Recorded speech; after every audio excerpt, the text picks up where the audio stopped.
Hey, Tani here. Wanted to give you a little lesson on two things I really want you to remember as you start each day. First, that your mind is just the most powerful thing ever. And if you don't believe that, or you've always been told that, and your self-talk is not, really what you want it to be, I have a couple illustrations for you to help you along. Now, number one is we talk to ourselves like 50,000 times a day. Our thinking brain is always going. And it's trying to protect you. It's trying to make you feel good. It's trying to figure things out and create organization and order in your life, right? However, it can also work against us if we're not aware of how powerful it is and consciously making an effort to set our intentions each day. So there was this guy. Now, this story was like out in Reader's Digest like years and years and years ago, but his name was Nick Saltzman, and he was a foreman on a rail card, a railway station. And he was a great guy. He had a wife, a couple kids, did a great job. And one day there was an announcement that they were going to get off an hour early to go celebrate his birthday. Well, he was finishing up some last minute things, and he went over to this last car. He was checking some stuff out, and he accidentally locked himself into the refrigeration unit. Well, he started doing some math and started figuring out that if he didn't get out of there, that he would die, right? And he took out his little knife. He carved a message on the wall, said, "It's so cold. I'm getting sleepy. These may be my last words." And in his head, he was freezing. And the next day when they found him, I always am like, well, it was his birthday. Why didn't someone go look for him? Like, how'd this happen?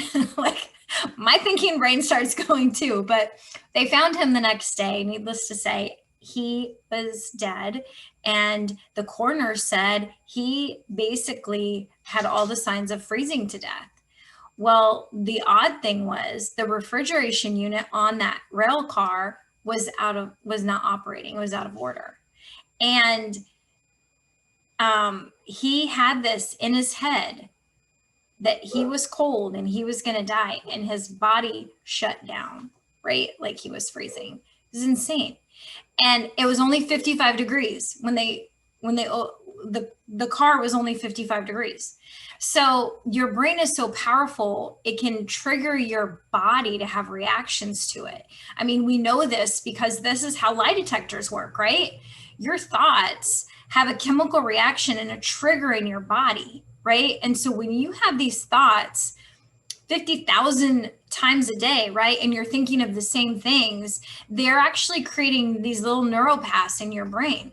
That's why athletes, as they practice things over and over, they replay them in their head, every play, how it's going to work, how it's going to feel to win, what they're going to say when they do win. Like, they play this in their mind over and over to get to that, setting that intention of success, setting that intention of doing well. And here's another story.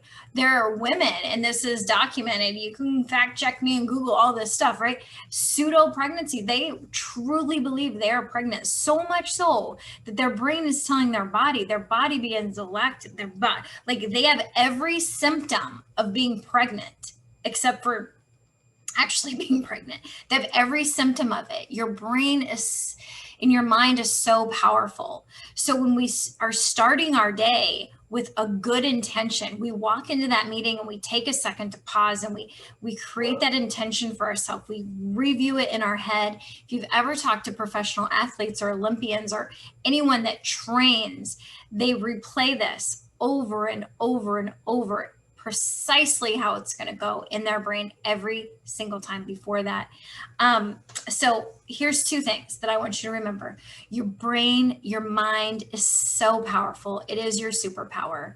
How you set your intentions for the day, the energy that you bring to it, the ideas that you want to have, the feelings that you want to feel, sit with all of it. Sit with your, how's it going to feel? How's it going to sound? How's it going to taste? How's it going to be?